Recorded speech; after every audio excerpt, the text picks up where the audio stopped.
Hello friends, welcome to our YouTube channel. अगर आपने अभी तक चैनल को सब्सक्राइब नहीं किया है तो इसे सब्सक्राइब कर लें और बेल आइकन प्रेस कर दें ताकि आपको हमारे वीडियोस की अपडेट मिलती रहे। तो चलिए शुरू करते हैं इसी के साथ आज का अपना ये वीडियो। तो हमारा वीडियो है जीएस टेस्ट पेपर 134 और आज का हमारा पहला क्वेश्चन है, consider the following about the union territory of Delhi. Delhi जो हमारा केंद्र शासित प्रदेश है उसके संदर्भ में तीन स्टेटमेंट है, आपको बताना है कौन सा सही है। पहला है, the chief minister is appointed by the lieutenant governor, यानी जो वहाँ के मुख्यमंत्री होते हैं, वहाँ के जो एलजी होते हैं जिनको लेफ्टिनेंट गवर्नर बोलते हैं, तो उनके द्वारा अपॉइंट किए जाते हैं। सेकंड है, the legislative assembly can make laws on all the matters of the state list, यानी जो वहाँ की असेंबली है वो सभी मुद्दों पे जो राज्य के लिस्ट में मौजूद है विषयों पे उस पर कानून बना सकती है। Third, the strength of the council of minister is fixed at 15% of the total strength of the assembly, यानी जो स्ट्रेंथ टोटल जितने number of council of minister होते हैं वो पूरे असेंबली के जितने भी मेंबर होते हैं उसका सिर्फ 15% ही हो सकते हैं। तो आपको बताना है इनमें से कौन सा स्टेटमेंट सही है। तो उसका सही आंसर है डी, नन, यानी कि इनमें से कोई नहीं। जो सीएम ऑफ दिल्ली है was appointed by the president and not by the lieutenant governor, और जो असेंबली है वो सभी मुद्दों पे नहीं सिवाय 3 मुद्दों के अलावा बाकी सब पे बना सकता है। वो 3 मुद्दे कौन कौन से हैं, तो वह पब्लिक ऑर्डर, पुलिस और लैंड, यानी वहाँ की ज़मीनें। इन 3 मुद्दों पे दिल्ली सरकार किसी भी प्रकार का कानून नहीं बना सकती है। और जो लास्ट वाला है 15%, वो 15% नहीं है बल्कि 10% है। 15% बाकी राज्यों के लिए है। तो चलिए बढ़ते हैं इसी के साथ अपने अगले क्वेश्चन की तरफ। Question number 2, which of the following statement is or are correct regarding the earthquakes. तो जो भूकंप आता है उसके संदर्भ में 2 स्टेटमेंट है, आपको बताना है कौन सा सही है। The point where the energy is release during the earthquake is called hypocentre, यानी वो बिंदु जहाँ से एनर्जी निकलती है अर्थक्वेक के समय पे उसको हम हाइपोसेंटर बोलते हैं। सेकंड है, all the earthquakes take place in asthenosphere, जितने भी अर्थक्वेक आते हैं, भूकंप आते हैं, वो एस्थेनोस्फेयर में होते हैं। 4 बेसिकली 5 लेयर होता है अर्थ का हमारा। एक हमारा क्रस्ट है, फिर इसके बाद हमारा एस्थेनोस्फेयर है, फिर मैंटल और फिर अपना हमारा कोर आता है। तो उसमें एक एस्थेनोस्फेयर है, तो कह रहा है कि वहाँ से रिलीज होता है, मतलब वहाँ पर ये होता है भूकंप। तो आपको बताना है इनमें से कौन सा सही है। तो इसका सही आंसर है ए, 1 ओनली। सेकंड वाला गलत है। जो अर्थक्वेक्स हैं वो होती है लिथोस्फेयर में, जो हमारा क्रस्टल पार्ट है, क्रस्ट इसको बोलते हैं, अर्थ क्रस्ट, उसको लिथोस्फेयर बोलते हैं। तो ये वहाँ पे होता है, ना कि एस्थेनोस्फेयर में होता है। तो चलिए बढ़ते हैं इसी के साथ अपने अगले क्वेश्चन की तरफ। Question number 3, consider the following statement. 3 statement है। पहला है, Lord Macaulay headed the first law commission to codify Indian laws, यानी लॉर्ड मैकॉले जो थे उन्होंने पहली जो लॉ कमीशन हमारे इंडिया में बनी थी तो उन्होंने हेड किया था, उसके मुख्य वही थे, यानी चेयरमैन यही थे। Second, Charles Wood propose downward filtration theory for the education of India's, जो चार्ल्स वुड थे, जो वुड्स डिस्पैच हुआ था एजुकेशन से रिलेटेड, तो उन्होंने डाउनवर्ड फिल्ट्रेशन थ्योरी की बात कही थी एजुकेशन के लिए, यानी कि निचले स्तर से एजुकेशन होना चाहिए। थर्ड है, William Bentinck was the governor general of India during the enactment of the female infanticide prevention act, यानी विलियम बेंटिक ही गवर्नर जनरल थे जब फीमेल इन्फेंटिसाइड प्रिवेंशन एक्ट आया था। तो आपको बताना है इनमें से कौन सा सही है। तो उसका सही आंसर है सी, 1 ओनली। सेकंड थर्ड वाला गलत है। सेकंड वाला था इन्होंने एजुकेशन स्प्रेड करने के लिए किया था, जैसा कि मैंने बताया आपको कि वुड्स डिस्पैच आया था 19वीं सेंचुरी के समय में, 19वीं शताब्दी की शुरुआत में, मतलब वही मध्य भाग के आसपास। और जो लॉर्ड विलियम बेंटिक है वो and Warren Hasting enforce regulation prohibiting the female infanticide externally, but during the enactment of female infanticide act 1870 Lord Mayo was the viceroy. तो उस समय लॉर्ड मायो वाइसरॉय थे इस एक्ट के समय, ना कि विलियम बेंटिक। हाँ, इन्होंने इन्फेंटिसाइड के लिए वो कहा था, खड़े हुए थे। फीमेल इन्फेंटिसाइड मतलब जो फीमेल चाइल्ड होती है, यानी कि जो बच्चियाँ होती हैं, तो उनको मार दिया जाता था मेल चाइल्ड के उसमें लालच में, तो इसलिए इसको उन्होंने बैन किया था। तो चलिए बढ़ते हैं इसी के साथ अपने अगले क्वेश्चन की तरफ। Question number 4, consider the following statement. तो 3 स्टेटमेंट है। पहला है according to the Laffer curve tax revenue always increase with the tax increase in tax rate, यानी जो हमारे टैक्स रेवेन्यूज़ है वो हमेशा जब टैक्स रेट बढ़ाते हैं तो वो भी बढ़ जाती हैं, ऐसा लैफर कर्व कहता है। सेकंड है according to Philip curve there exist an inverse relationship between the rate of unemployment and the rate of inflation, यानी कि फिलिप्स का ये कहना है कि जो अनएम्प्लॉयमेंट है और इन्फ्लेशन है दोनों का इन्वर्स रिलेशनशिप है। इन्वर्स मतलब कि अगर इन्फ्लेशन बढ़ेगा तो अनएम्प्लॉयमेंट घटेगा और अनएम्प्लॉयमेंट घटेगा तो इन्फ्लेशन बढ़ेगा, यानी कहने का मतलब कि बेरोजगारी तब कम होती है जब इन्फ्लेशन ज़्यादा होता है। Third, Lawrence curve is a graph shows that the degree of inequality in income in the given population और एन इकॉनमी। तो जो लॉरेंस कर्व है वो ये दिखाता है कि कितनी इनइक्वालिटी, यानी जो असमानताएं बोलते हैं आय के संदर्भ में, तो गिवन पॉपुलेशन यानी जितने मौजूदा लोग हैं उस पर कितनी ज़्यादा है ये बताता है। तो आपको बताना है इनमें से कौन सा स्टेटमेंट सही है। तो इसका सही आंसर है सी, 2 और 3 ओनली, पहला वाला गलत है। लैफर कर्व ये बताता है कि जो टैक्स रेट है and revenue collected by the government, तो इनके बीच का रिलेशनशिप बताता है। तो चलिए बढ़ते हैं इसके साथ अपने अगले क्वेश्चन की तरफ। Question number 5, which of the following is yet to get a geographical indication tag, यानी 3 आपका ऑप्शन दे रखा है, आपको बताना किसमें अभी भी जो जीआई टैग मतलब देने की लिए बचा हुआ है, यानी कि इसको अभी नहीं मिला है, बेसिकली ये कहने का मतलब है। तो आपका ऑप्शन है, पहला है कश्मीरी सैफरॉन, सेकंड है कश्मीरी कनी शॉल और थर्ड है हमारा कश्मीरी पश्मीना। तो आपको बताना इनमें से कौन सा स्टेटमेंट सही है। तो इसका सही आंसर है डी, नन, यानी कि इनमें से कोई भी सही नहीं है। जो जीआई टैग है is a sign used on a product that have a specific geographical origin.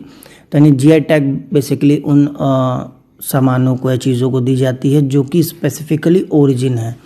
जैसे बिहार का लिट्टी चोखा है तो वो बिहार में ही मिलता है, तो इसलिए उनको एक टैग दिया जाता है कि यहीं से इसकी शुरुआत हुई है, तो इस तरह से इनको दिया जाता है। Recently Kashmiri saffron was recently granted the GI tag, यानी कि हाल ही में कश्मीरी सैफरॉन को भी मिला है। तो इनमें से ऐसा कोई नहीं है जिसको जीआई टैग ना मिला हो। तो चलिए बढ़ते हैं इसी के साथ अपने अगले क्वेश्चन की तरफ। Question number 6, consider the following statement with reference to the golden rice. Golden rice के संदर्भ में 3 स्टेटमेंट है, आपको बताना है कौन सा सही है। पहला है, this variety of rice is naturally found in the countries of south east Asia, यानी जो राइस है गोल्डन राइस ये जो हमारी दक्षिणी पूर्वी एशियाई देश है जो, तो वहाँ पे ये नेचुरली पाई जाती है, यानी कि प्राकृतिक द्वारा पाई जाती हैं। सेकंड है, it is a source of vitamin A, यानी इसमें विटामिन ए का सबसे ज़्यादा सोर्स है। थर्ड है, it requires more water for its cultivation, यानी कि इसको सबसे ज़्यादा पानी की ज़रूरत पड़ती है। तो आपको बताना है इनमें से कौन सा स्टेटमेंट सही है। तो इसका सही आंसर है सी, 2 ओनली, बाकी के पहला और थर्ड गलत है। जो गोल्डन राइस है उसको नाम दिया गया है फॉर इट्स जेनेटिकली मॉडिफाइड, क्योंकि जेनेटिकली मॉडिफाइड राइस है तो नेचुरल नहीं हुआ पहली चीज़, और इसमें विटामिन ए की डेफिशिएंसी होती है, विटामिन ए की डेफिशिएंसी को काउंटर करने के लिए ये उगाया जाता है और उसमें ज़्यादा पानी की ज़रूरत नहीं पड़ती। तो चलिए बढ़ते हैं इसके साथ अपने अगले क्वेश्चन की तरफ। Question number 7, consider the following pairs, match the following दे रखा है। एक तरफ कॉमनली यूज्ड आइटम है, यानी कि आमतौर पर इस्तेमाल किए जाने वाले सामान, और एक तरफ है केमिकल्स फाउंड इन देम, यानी कि उनमें किस तरह के केमिकल पाए जाते हैं। तो आपके पहला ऑप्शन है लिपस्टिक, केमिकल है लेड। सेकंड है सॉफ्ट ड्रिंक, केमिकल है ब्रोमिनेटेड वेजिटेबल ऑयल, और थर्ड है चाइनीज़ फास्ट फूड और केमिकल है मोनोसोडियम ग्लूटामेट। तो आपको बताना है इनमें से कौन सा पेयर करेक्टली मैच्ड है। तो उसका सही आंसर है डी 1, 2 एंड 3, यानी कि तीनों ही करेक्टली मैच्ड है। तो चलिए बढ़ते हैं इसी के साथ अपने अगले क्वेश्चन की तरफ। Question number 8, which of the following statements best describe biotic potential. तो आपके पास 4 ऑप्शन है, आपको बताना है कौन सा बायोटिक पोटेंशियल को सबसे सही डिस्क्राइब करता है, यानी कि बताता है। तो उसका सही आंसर है C, it refers to the maximum productive capacity of an organisms under optimum environmental condition. तो ये ज़्यादा प्रोडक्टिव जो कैपेसिटी होती है किसी ऑर्गेनिज्म की, उसको दर्शाता है कि एक ऑप्टिमल एनवायरनमेंट में कितना ज़्यादा वो प्रोडक्टिव होगा। तो चलिए बढ़ते हैं एक साथ अपने अगले क्वेश्चन की तरफ। क्वेश्चन नंबर 9,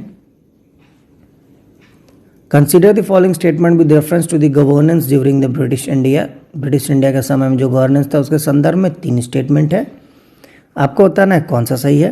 पहला है, the board of control was created to look after the commercial affairs of the East India company, यानी जो बोर्ड ऑफ कंट्रोल थी वो कमर्शियल कामों को देखती थी ईस्ट इंडिया कंपनी की। सेकंड है, the charter act of 1813 permitted the Christian missionaries to propagate religion and English education, यानी जो 1813 में चार्टर एक्ट आया था तो जो क्रिश्चियन मिशनरीज थे तो उनको अपना धर्म और अंग्रेजी जो अध्ययन था उसको प्रचार करने के लिए उसमें एक प्रावधान लाया गया था। थर्ड है, the charter act of 1793 made Warren Hasting the governor general of Bengal, यानी जो 1793 का चार्टर एक्ट था वो वॉरेन हेस्टिंग को गवर्नर जनरल ऑफ बंगाल बनाता है। तो आपको बताना इनमें से कौन सा स्टेटमेंट सही है। तो इसका सही आंसर है बी 2 ओनली, पहला और तीसरा वाला गलत है। जो बोर्ड ऑफ कंट्रोल है वो सिविल और मिलिट्री अफेयर्स को देखता था, और जो वॉरेन हेस्टिंग है उनको गवर्नर जनरल बनाया गया था बंगाल का। Post of governor general of Bengal was designated at governor general of Bengal and the first such governor general was a Lord Warren Hasting. Sorry, ये बंगाल नहीं है, आप इसको करेक्ट कर लीजिएगा। ये गवर्नर जनरल ऑफ इंडिया था बेसिकली उस समय, पहले वो बंगाल के थे, बाद में इंडिया का पूरा बनाया गया था first governor general of India. तो वॉरेन हेस्टिंग थे, उनको 1773 में बनाया गया था, ना कि 1793 एक्ट में। तो चलिए बढ़ते हैं इसी के साथ अगले क्वेश्चन की तरफ। Question number 10, consider the following pairs regarding the administrative officers and there description during ancient India. तो नीचे कुछ एडमिनिस्ट्रेटिव ऑफिसर्स के वो दिए गए, पद दिए गए और क्या काम करते थे वो भी दिए गए। तो आपको बताना है कौन सा सुमेल सही है। पहला है सन्निधता, ये काम था चीफ ऑफ रेवेन्यू असेसमेंट करने का। सेकंड है समहारता, ये है chief custodian of the state treasury, यानी कि जो राज्यों का ट्रेजरी होता था पैसे का लेन देन वाला, वो देखते थे। थर्ड है राजुकाज एडमिनिस्ट्रेशन ऑफ जस्टिस, तो जो राजुकाज था वो जस्टिस का एडमिनिस्ट्रेशन देखता था। तो आपको बताना इनमें से कौन सा स्टेटमेंट सही है। तो उसका सही आंसर है सी 3 ओनली, पहला और दूसरा वाला गलत है। जो सन्निधता था वो हमारा स्टेट ट्रेजरी है, और जो संभारता है वो officer in charge of assessment है, तो ऑपोजिट है। तो चलिए इसी के साथ आज का हमारा वीडियो समाप्त होता है। जाने से पहले हम आपको हमारा लास्ट वीडियो यानी जीएस टेस्ट पेपर 133 जो था हमारा, तो उसका जो क्वेश्चन ऑफ द डे था उसका आपको आंसर बता देते हैं। तो क्वेश्चन ऑफ द डे था क्रीक, एरिट एंड बर्गशुंद, ये क्या होते हैं आपको बताने थे। तो उसका सही आंसर है B, land form of glacial origin. जो ग्लेशियर्स से लैंड फॉर्म बनते हैं उनको ये 3 अलग अलग नामों से अलग अलग जगहों पे जाना जाता है। तो चलिए इसी के साथ जाने से पहले आज का यानी जीएस टेस्ट पेपर 134 का आपको क्वेश्चन ऑफ द डे बता देते हैं। तो आज का हमारा क्वेश्चन ऑफ द डे है, in context of ecology which of the following best describes Gloger's rule. तो ग्लोगर रूल कौन सा अच्छा डिस्क्राइब करता है इकोलॉजी के अगर फील्ड में देखा जाए तो आपको बताना है। पहला ऑप्शन है the population of species which occur in a warm and humid areas are more heavily pigmented that those in a cool and dry areas, यानी जो वो उस तरीके की प्रजातियां जो कि गर्मी या उस तरह के उसमें पाई जाती हैं तो काफ़ी ज़्यादा पिगमेंटेड होती हैं कंपेयर टू जो कूलर रीजन में रहती हैं। सेकंड है the bird and mammals of colder areas are larger in size as compare to their equivalents in a warmer area. यानी जो पंछियाँ और मैमल्स होते हैं, मैमल्स यानी हाथी वगैरह, मैमल्स बेसिकली उनको बोलते हैं जो कि they do not lay egg, यानी वो अंडा नहीं देते हैं बल्कि they give birth to a baby, तो उनको मैमल्स बोलते हैं। तो ऐसे पंछी और मैमल जो कि ठंडे में रहते हैं वो ज़्यादा बड़े होते हैं अगर हम गर्मी के उनको पंछियों की या मैमल्स की बात करें तो। थर्ड है the body shape of animal linear in warm and climate and more round and compact in a cold climate. यानी उन जानवरों का शरीर जो गर्मियों में रहते हैं वो काफ़ी पतले होते हैं स्किन उनके, और जो हमारे ठंडियों में रहते हैं वो गोल मटोल से होते हैं। लास्ट हमारा डी है fishes inhabiting water of a low temperature tends to have more vertebrate than those of a warmer water. यानी जो मछलियाँ होती हैं जो कम टेम्परेचर पानी में रहती हैं, जनरली ठंडे पानी में रहती हैं, तो उनके जो वर्टिब्रेट्स होती हैं वो ज़्यादा होती हैं कंपेयर टू जो वार्मर वाटर में फिशेस रहती हैं उनके उसमें देखा जाए तो। ये थे आपके 4 ऑप्शन, आपको बताना कौन सा ग्लूकोस रूल के संदर्भ में सही है। तो फ्रेंड्स, इसी के साथ आज का हमारा वीडियो समाप्त होता है। जाने से पहले अगर आपको हमारा वीडियो अच्छा लगा हो तो इसे लाइक करें, शेयर करें और हमारे चैनल को जरूर सब्सक्राइब करें। साथ ही आप हमें नीचे कमेंट बॉक्स में हमारे क्वेश्चन ऑफ द डे का आंसर ज़रूर दें।